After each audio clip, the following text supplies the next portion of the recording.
என் பேர் ஷீலா. நான் சென்னை பெரம்பூர் தொகுதியிலேருந்து வந்திருக்கேன்.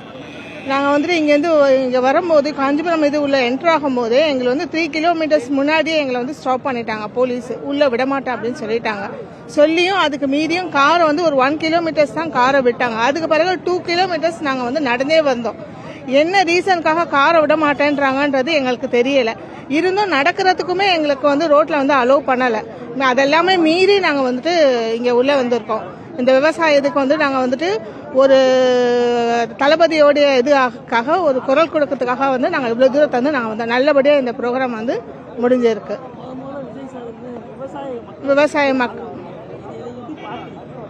இதை ஒரு சந்தோஷமா, அதாவது மக்களுக்காக இவ்வளவு தூரம் எல்லாத்தையுமே விட்டுட்டு அவர் விவசாயிகளுக்காக குரல் கொடுக்கறது ரொம்ப சந்தோஷமாக இருக்கிறது. இது கண்டிப்பா அவர் இந்த இது கண்டிப்பா நிறைவேற்றுவார். மக்களுக்காக இதை விவசாயிகளுக்காக கண்டிப்பா இதை நிறைவேற்றுவார்.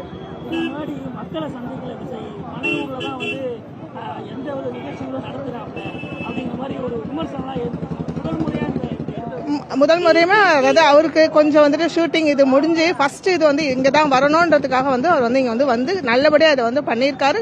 கண்டிப்பா அவருக்கு பின்னாடி நாங்க எல்லாருமே குரல் கொடுப்போம். இல்ல அதுக்கெல்லாம் போல, நாங்க விஜய் சார் பார்க்கணும், அவர் எப்படி பேசுறாரு அப்படின்ட்டு பார்க்கணும்ட்டு வந்தோம். நாங்க இங்க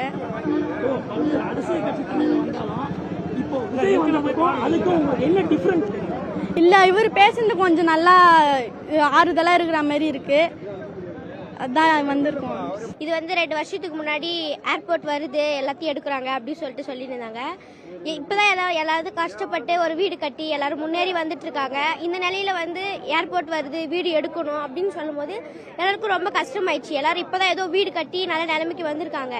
இப்போ பெரியவங்களா நல்லா தெரிஞ்சவங்களா இருந்தா வீடு கட்டிக்கலாம். நிறைய பேர் குழந்தைங்க இல்லாம தனியா இருக்காங்க, நிறைய தாத்தா பாட்டிலாம் இருக்காங்க. அவங்க எல்லாம் முன்னேறணும்னா எப்படி? அதனால நிறைய விவசாய நிலையெல்லாம் இருக்கு. சோறு போறதே நம்மளுக்கு விவசாயி தான். அவங்கள விட்டு நம்ம போனோம்னா எப்படி போக முடியும் சொல்லுங்க? இப்போ இந்த மாதிரி இடத்த நம்மளுக்கு வேற இடத்துல தராங்கன்னா அந்த இடம் இது மாதிரி வராது. ஏன்னா முன்னோர்கள் எல்லாருமே இங்க தான் இருந்தாங்க. எங்க ஜென்ரேஷனும் இங்க தான் போகணும்னு சொல்லிட்டு இங்க ஏர்போர்ட் வரக்கூடாது அப்படின்னு சொல்லிட்டு நிறைய பேர் பேசியிருக்காங்க. அதுக்கு தளபதி பேசுனது எங்களுக்கு ரொம்ப ஆதரவா இருக்கு. நான் தளபதி ஃபேன் தான். தளபதிக்காக எது வேணா செய்வேன். தளபதி ஃபேன் தான்.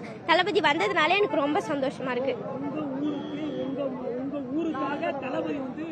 நிக்கிறாரு, எங்களுக்கு ரொம்ப சந்தோஷமா இருக்கு. தளபதி வந்ததுனால எங்களுக்கு ஒரு கான்பிடென்ட் கிடைச்சிருக்கு.